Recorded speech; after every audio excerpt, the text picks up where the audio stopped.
All right. Okay. All right, everyone. Well, welcome and good evening to everyone, and welcome to our Sunshine State TESOL webinar series. Okay. My name is my name is Dr. Edwige Krefker Bryant, and I'm currently the professor and chair of the education department at Flagler College. For the organization, I serve as treasurer and also professional development coordinator. We are absolutely thrilled to have you here with us, and we truly appreciate you taking the time out to join us this evening, which promises to be an outstanding session.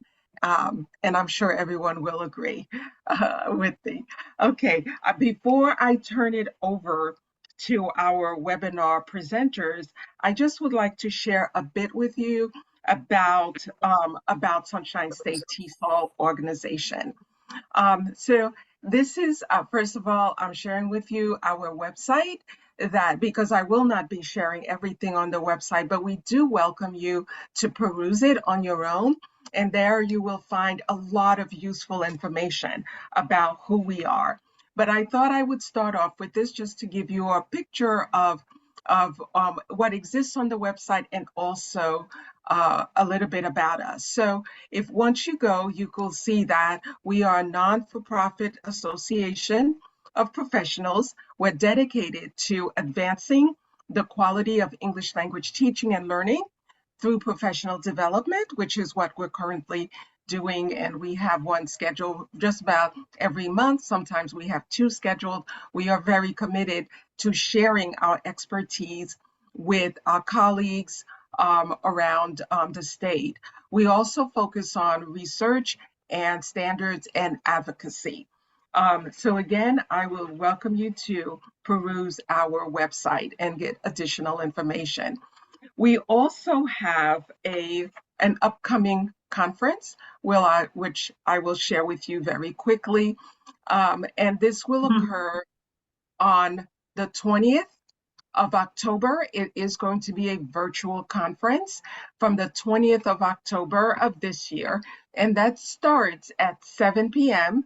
And it ends on the 21st of October. So if you are interested, and here we have our information on our keynote speaker, and we would welcome you again to read about our speaker. So you can also register for the conference directly through the website. And again, we welcome for you to do that as well.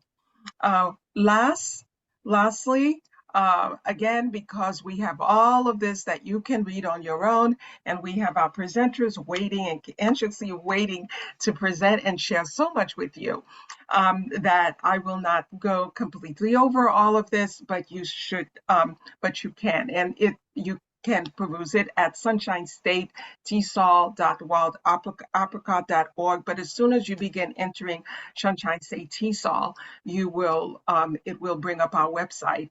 I just wanted to just one more to share with you with our membership and our executive board just very quickly. So you will see Andrea Lipka, who is our president, and Carla Huck, who is our vice president.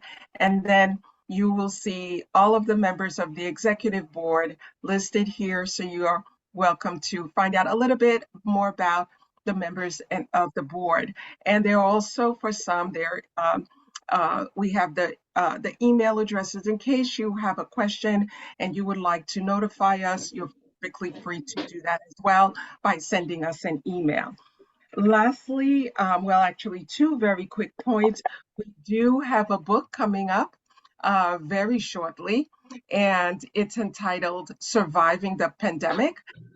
This is, well, the submissions have already been given, but this is what it's called. So I just wanted for you to just take a quick look at this. It will be launched at our conference. And there, as we have there, they're full of inspirational stories of resilience, passion, growth, and success of the Florida ESOL teaching community.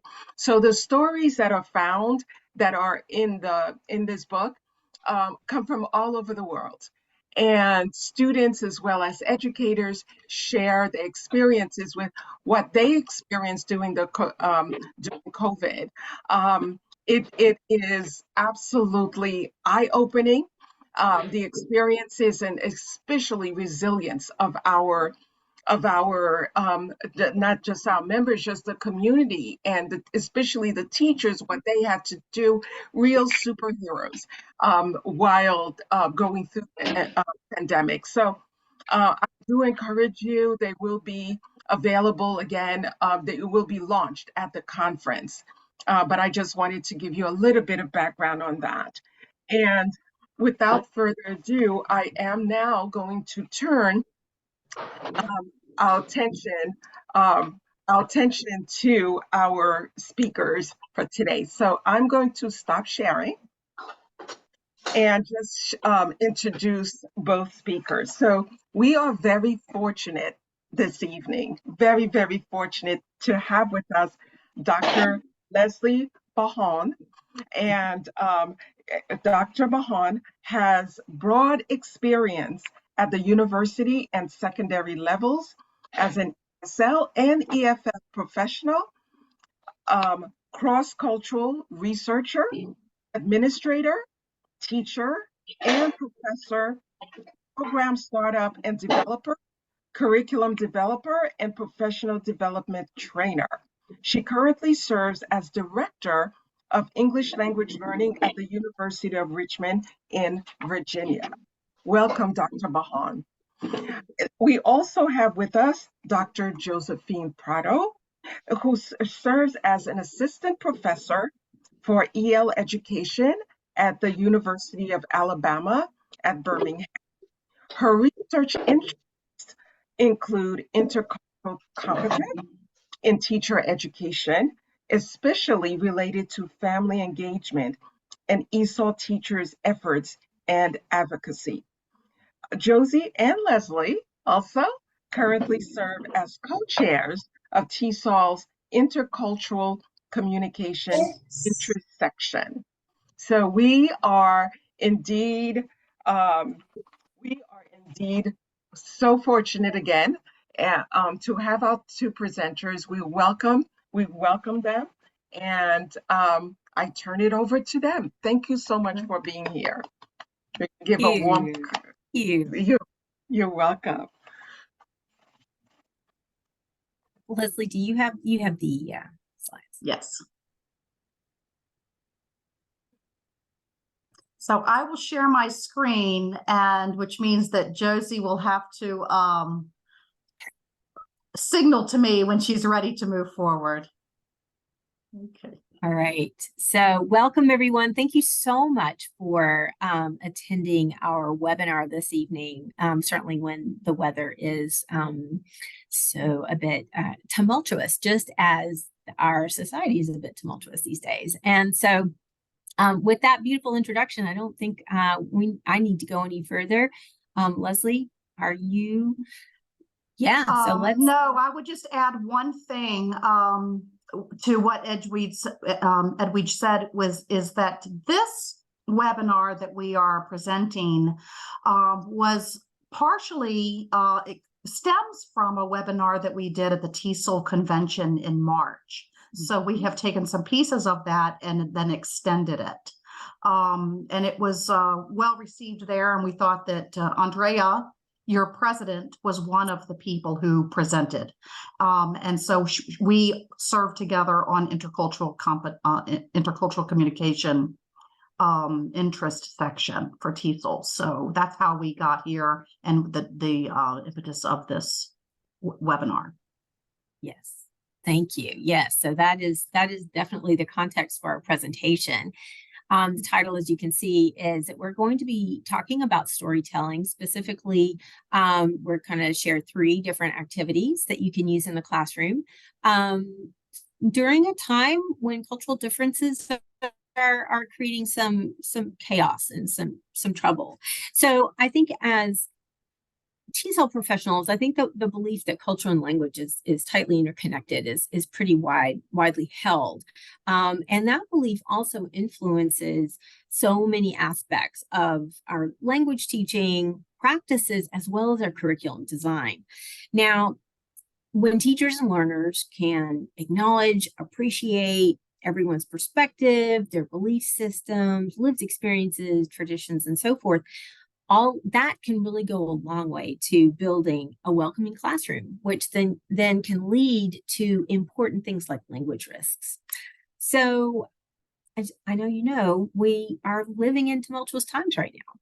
So what we want to do today is we want to talk about stories, which is a universal activity that all humans share because of our neurology. Our brains like narratives. So today, I'm going to start off by talking about story circles, and then Leslie will follow with Story Stitch, and then we'll do a demonstration using the technique called El Paseo.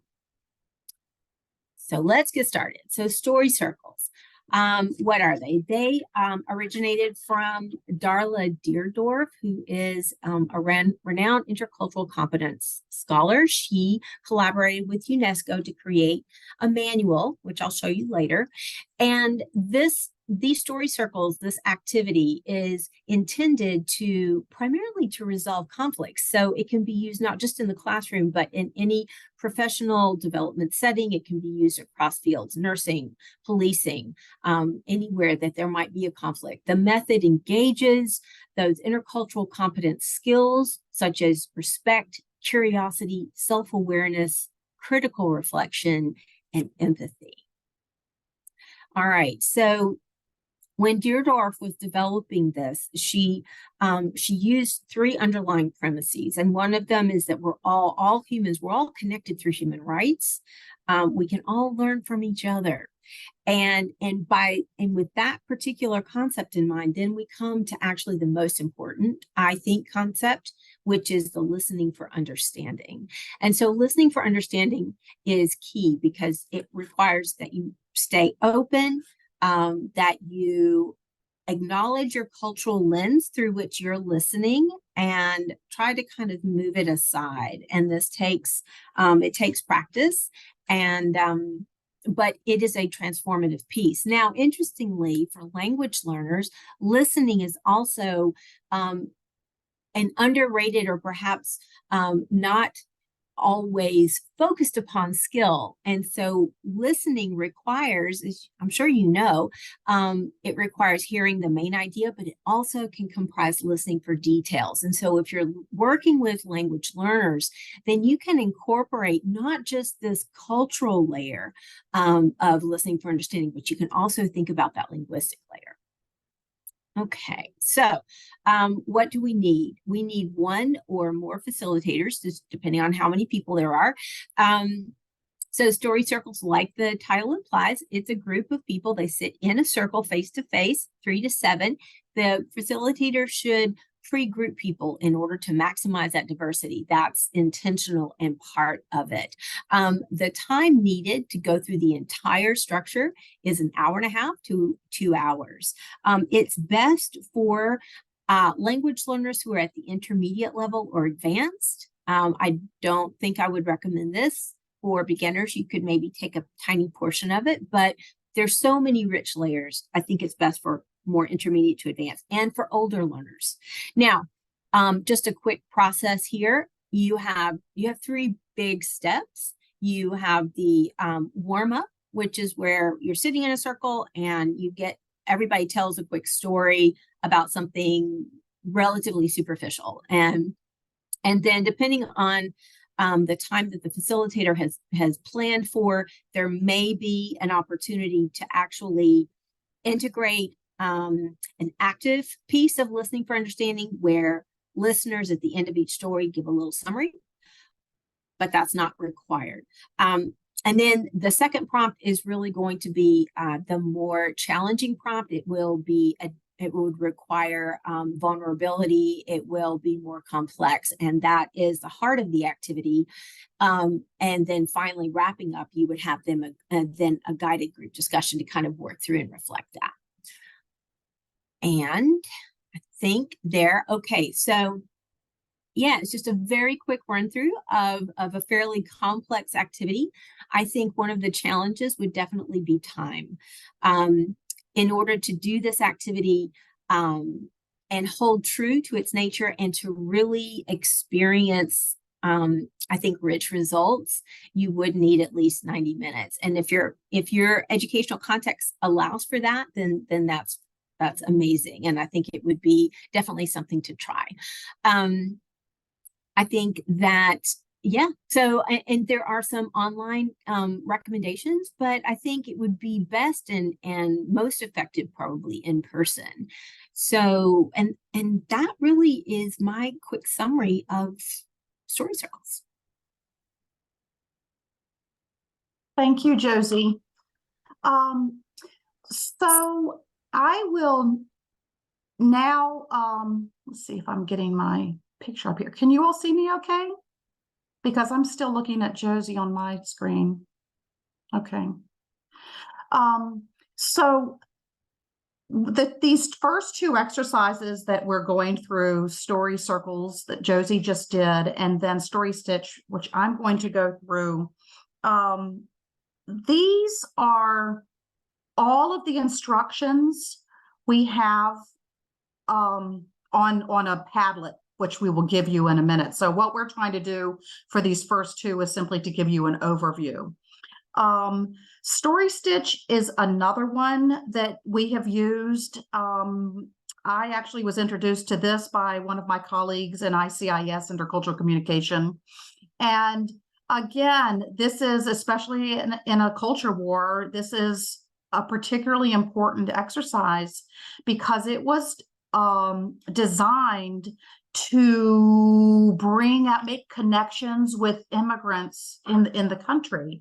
Often stories, the bravery in the stories and the humanity of our neighbors often is lost. And Story Stitch provides an opportunity for that kind of intercultural competence, that kind of connection with people who are different from ourselves.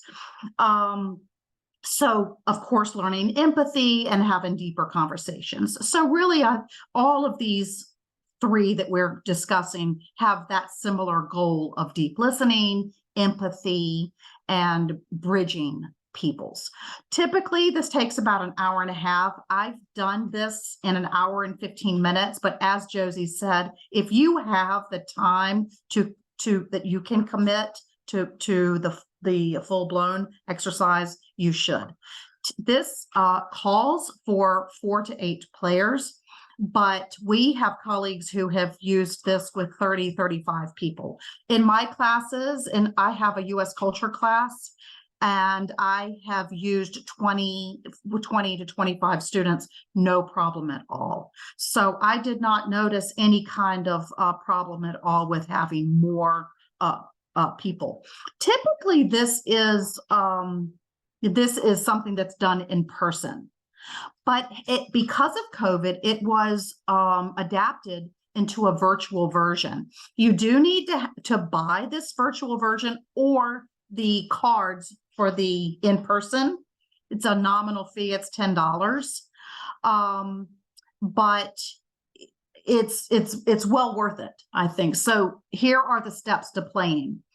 What happens is there is a card with all of the questions, different kinds of questions that are available, such as vulnerable questions, questions that are neutral, etc. So people are going to choose the question that they'd like.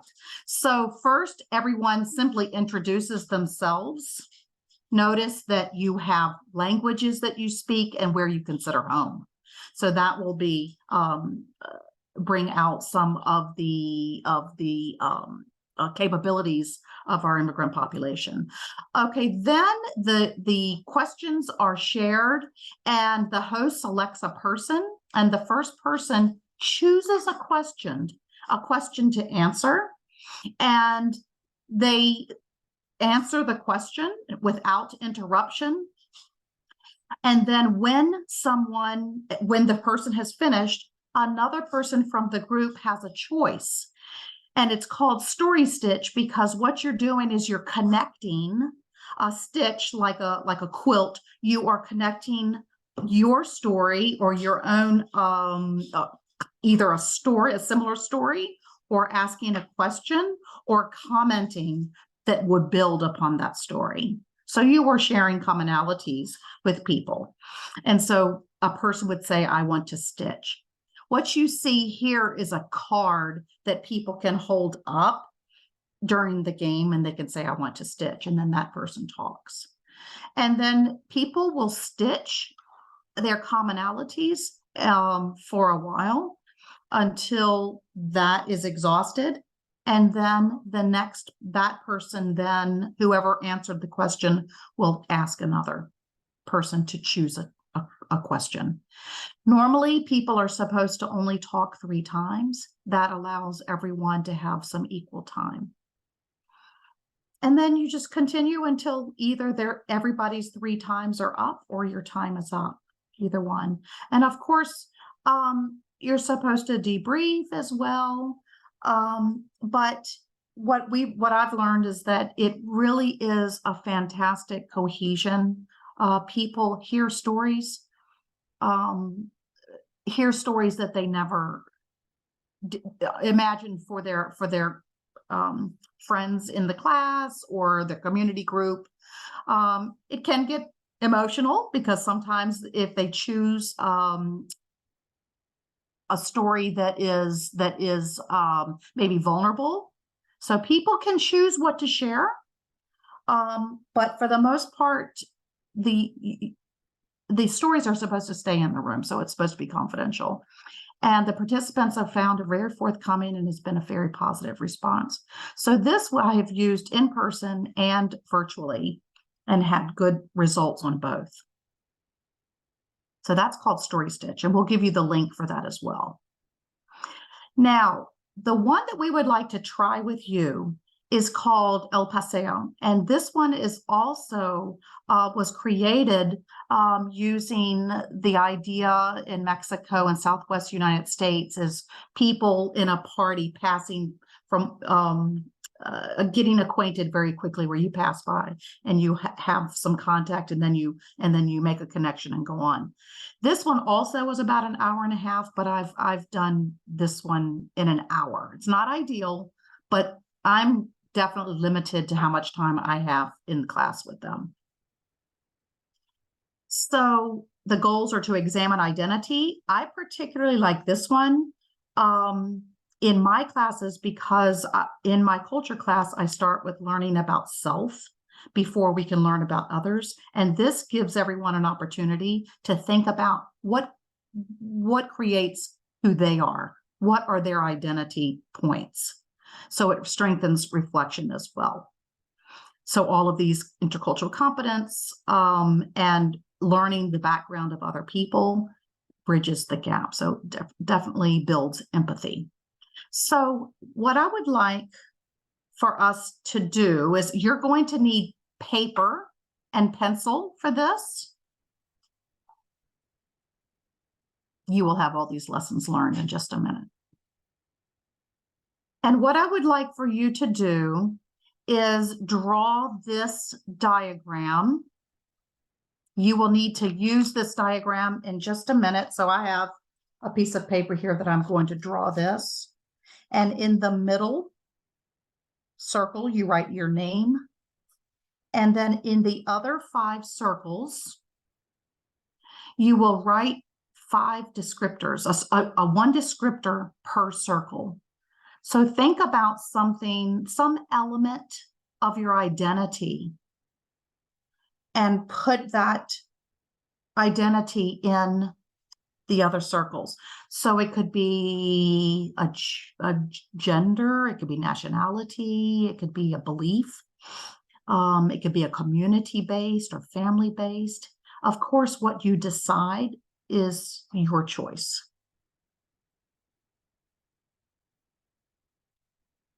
I'm going to give you a couple of minutes or 1 minute to do that.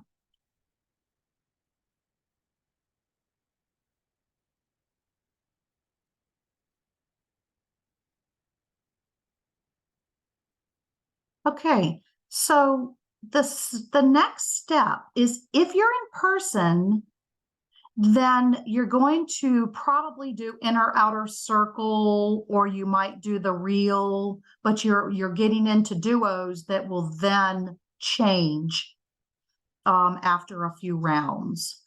So we're going to put you in breakout rooms by twos to do this. But before we do that, I'm going to tell you what is going to happen. So the next part is storytelling using your diagram. So what's going to happen is you're going to be asked a question. And I'm going to show you the questions, but I'm going to send them through the chat.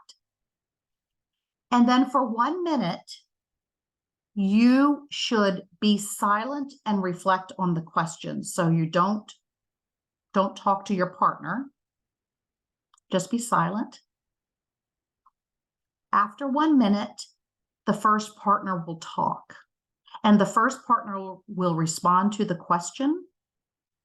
And the other partner should not interrupt, just simply listen. If the 2 minutes finishes but you finish early, it's okay, then you just wait in silence. And of course, you know that waiting in silence also is another lesson. So we don't discourage people from simply waiting in silence. After that 2 minutes, I will signal you to change partners, and the other partner will respond to the same question. Okay? And so we'll do two rounds, okay? So it should be 5 minutes for one round and 5 minutes for the next round. Now, let me show you what I do in order to. Okay, can you see this Word file? Okay, great. So this is supposed to be done in person, but I started using this during COVID. So I adapted it myself, and it does take some fancy footwork. But I have everything here so that I can copy it and then put it in the chat. So that's how I'm going to operate. So when you get into your chat, I'm going to send this question. I'm sorry, not chat. When you get into your duos, and you can see that there are 7 questions here. I'm not going to ask you all 7. I can show you these later, but I'm not going to ask you all 7. But I'm going to ask you this question first, and you're going to go through this 5 minutes, and then I'm going to ask you this question. I'm going to do 1 and 3. Okay, so what we'll do now, if you don't mind, Edwidge, could I get us in breakout rooms? In duos, except for me. Don't put me in one. And you're muted, so. Okay, sorry about that. Okay. So you would like for me to, I think I gave you co-host. Yes, do you want me to put everybody in breakout Right, rooms? because for whatever reason, it's not happening for me right now. Oh, And okay, let me see if I can. should be able to. Okay, I'll try this, create. Okay, I'm sorry. Let me try. I think I can. Yes, I can. Okay. All right. Let's see. So I will. Okay. And if I end up being in one, I'll back out and send the partner over to somewhere else. Okay. All right. So we will have approximately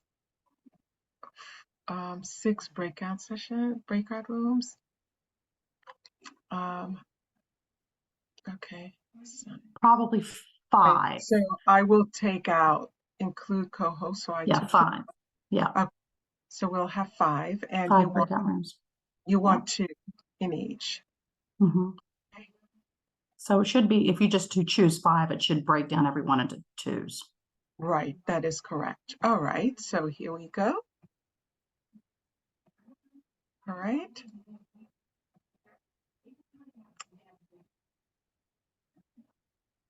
Then we're almost there. Okay. Oh, no, you're not in. Okay. And is Dr. Pardo in? Oh, Yes, yes. okay. All right. All right. So we have one more. It's on an equal number. I have one more person. Okay. Okay. So there's one person with just one. All right. What I'll do is go ahead and open all the rooms, and then we will worry about, and then I will try to go into one of the rooms because I'm not assigned to any. Okay, and I can help as well. Okay. All right. So all rooms are open.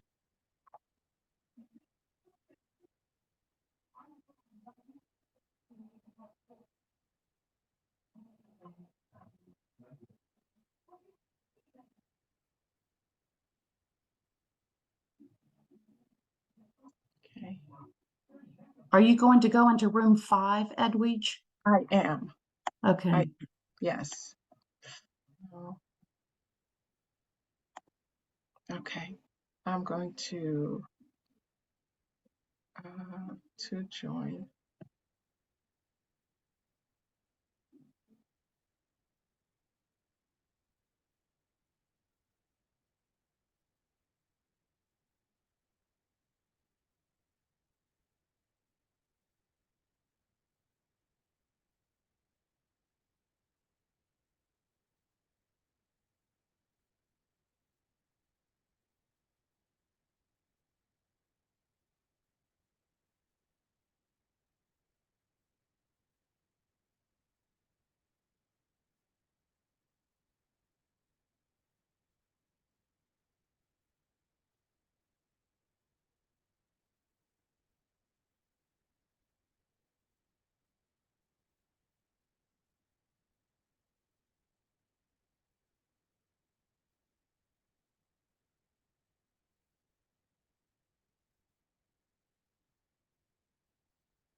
I'm curious to hear how it went, Anne. We both had the same, we both chose the same Descriptors. descriptor, right. Though we're kind of on different ends of the spectrum of it, Interesting. but we had it was a very strong commonality. So it was very, very gratifying. Interesting. Yeah.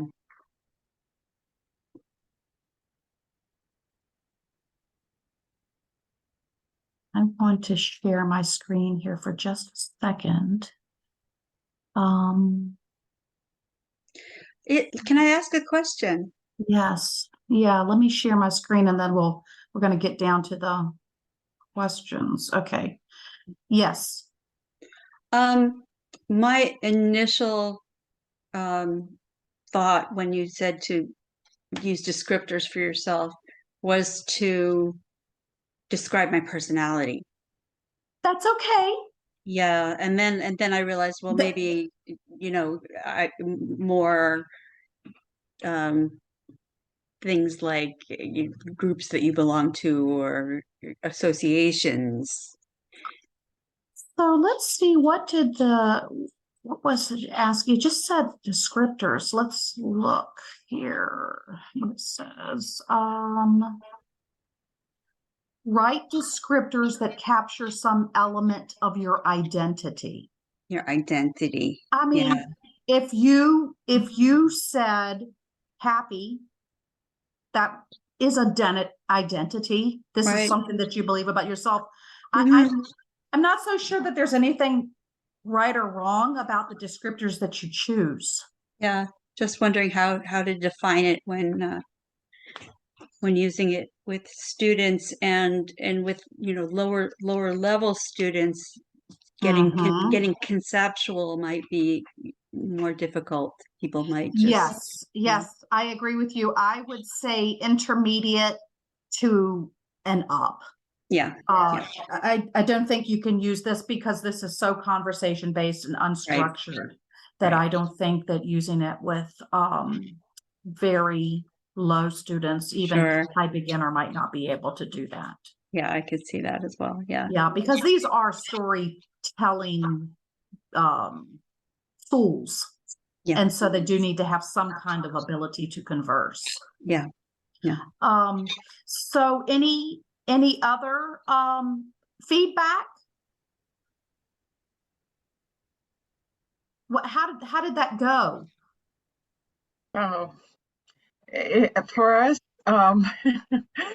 it went really well, and then we wanted to. I mean, this was the first time that we were meeting each other, but already we established a connection, and we just wanted to really and truly just talk to each other. So it was wonderful, and yeah, as I said, just after a couple of minutes, we already established, a connection. So it's like we're supposed to sit here silently when we want to know more about the other person, and it was great. And Paulina was kind enough to remind me of the rules, and and that we were supposed to remain very silent. So I was like, okay, so.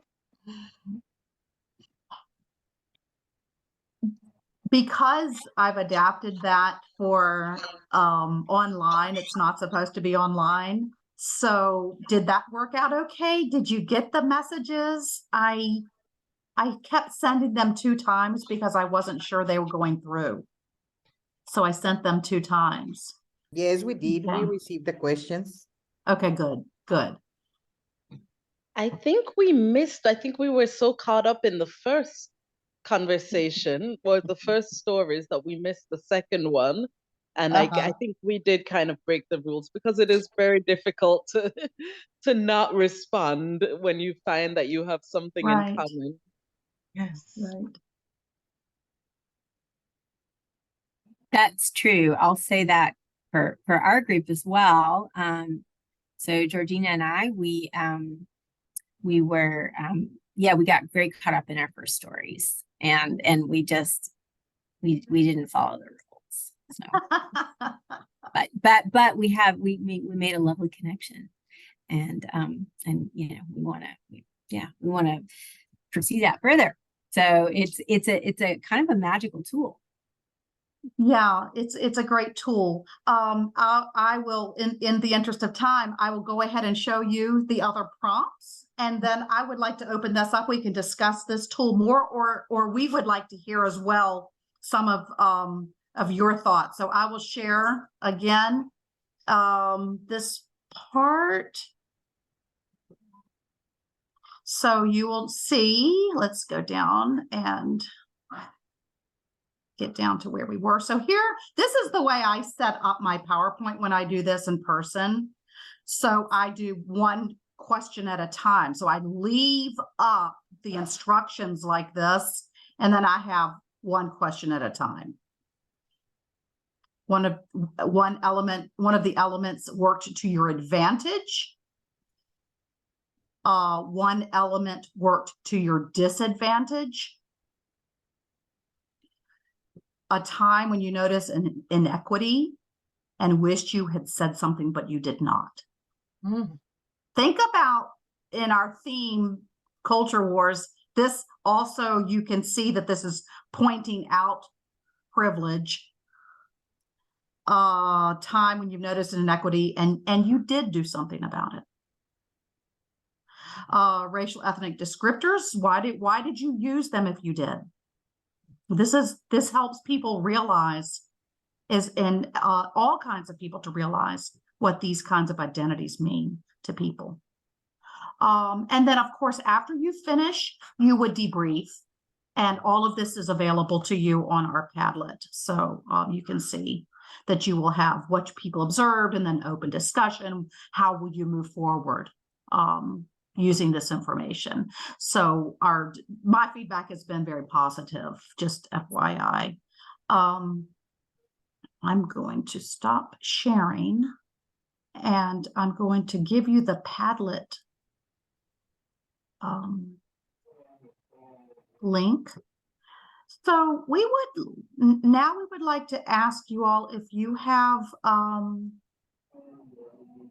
tools that you use that you would like to share with us.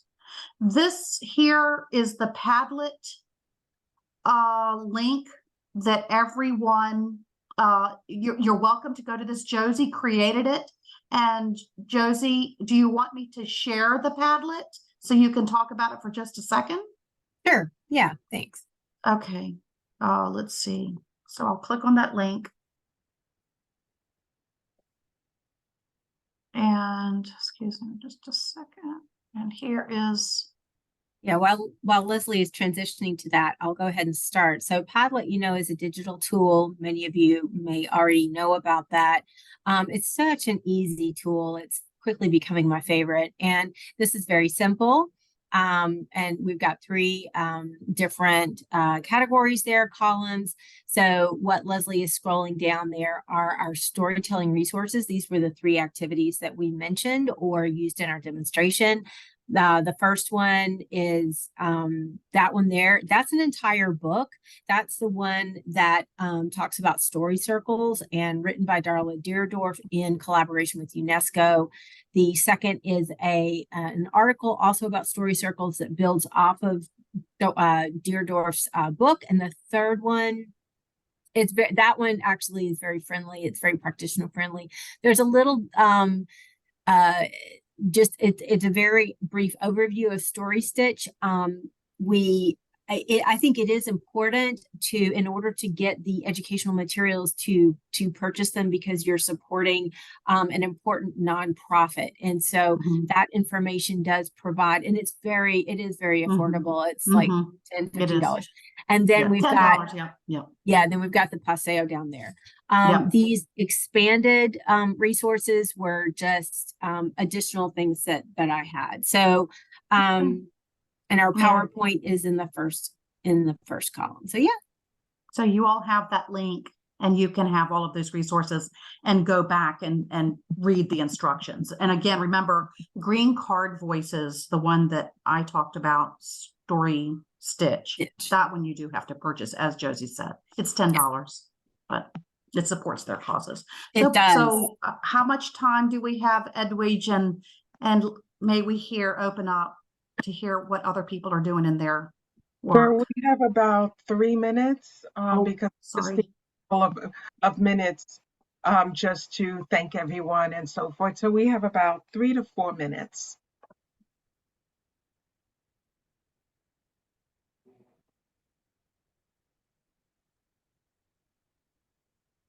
I'm curious if anyone else is using any tools, or would you be Or if you interested tried- in using any of these tools? Yeah. Or if you've tried some sort of storytelling. I use a similar activity, but with a handout and a circle in the middle and multiple bubbles that come out of that circle in the middle. And I ask students or participants, if it's a workshop, to identify key elements of who they are. And then we go around. I give them time because most people really don't have those ready to share right away. So I do also give them time to think about it. And sometimes they're like not really sure what to put down and so on. But once they get started, it does move a little faster. But sometimes the most interesting parts would be related to maybe one of their exceptionalities where they have something unique about themselves to share. And those always lead to fun but interesting discussions and people getting to know other people. So I love the idea.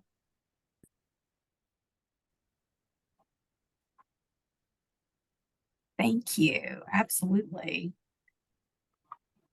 And I love it that you have an adaptation. So, and I think that that's the richness of education, right? We can share our ideas together, and then you can take that and adapt it to your own teaching and educational context and for your learners.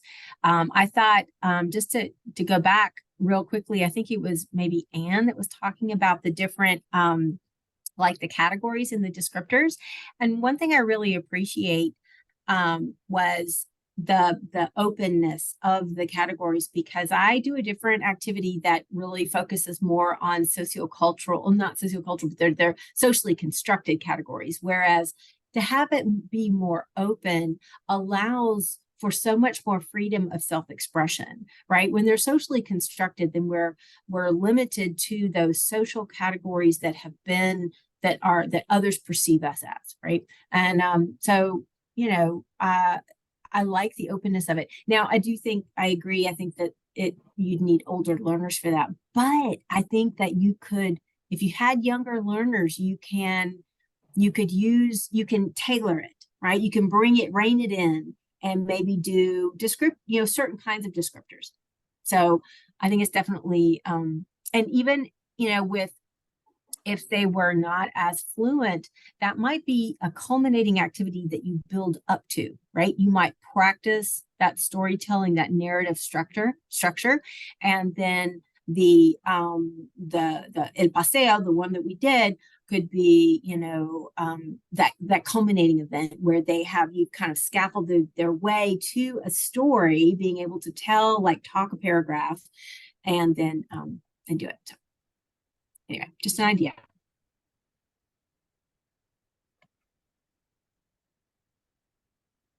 I just wanted to mention, I don't know how related this is. I've been to Toastmasters and we do table topics there, and you can buy, big containers of table topics. So I've used those a lot, but I could see where I could maybe use the table topics that you can purchase, or you can get them on the internet and use those. But same thing with my partner and I, we found how much we had in common. It was kind of crazy. We actually live near each other. Like, what are the odds? So, like, not far, like we're on the East Coast, and it was just shocking. The other thing I wanted to say was one time in one of my classes at a college, I just started talking to my students, and we were talking about where we live, like for a fire, like how would you call in your address? And I said, you don't give out your address, you give the closest intersection to where you live to the fire department. So I just started drawing an impromptu map on one of the boards, and it turned out that people found out that they lived right down the street from another student. So they just got so into it. So you can even do it like with a map or transportation or location. Mm.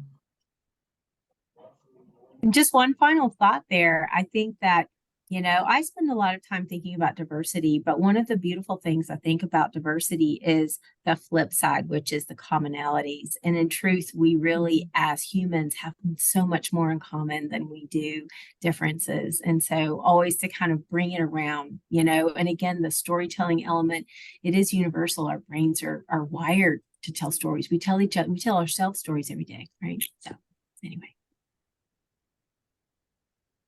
We think that these tools also, getting back to the idea of culture wars, are, they're just ways to bridge people. And as Josie was saying, yes, finding commonalities and the gifts that people bring to the community. And I just wanted to add that when we do find these commonalities with others, we treasure it, we celebrate it. It just makes us feel so good because, yeah, me too, and I find that it allows for us to also remember and think about each other, because I have participated in similar activities, not quite exactly like yours, but and the stories that were shared, I mean, I still remember them, and I remember the person who shared those stories. And I just very quickly, because we do have to end, I recall sharing stories because I taught in Germany last semester, the entire semester. So in Germany, we engaged in activities, similar to, not exactly the same, but we shared.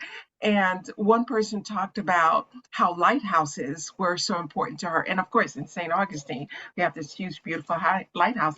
And so the first thing I did when I got back was I went to a store and I bought a miniature lighthouse and I mailed it to her. And she was just so happy. But again, this is the power of stories and the power of finding out commonalities. I mean, it is so much more powerful than what we find it's going on now. Yes. Well, unfortunately, because this is so great, we probably could continue talking for another 2 hours. But unfortunately, we will have to stop. If you have any presenters, any last thoughts that you would like to leave us with, or we certainly can bring it to closure at this point. But if you have any last thoughts. Just thank you so much for joining us on this very crazy night, and please, everybody, stay safe. Y'all stay safe and tell some stories. Yes. Thank you, everybody. It was nice to talk with you.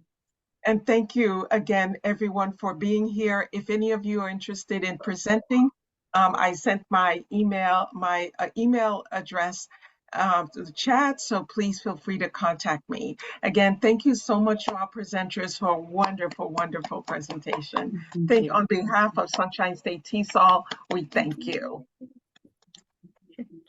Okay. Bye-bye, everyone. Be safe. Bye. Thank you. Thank you.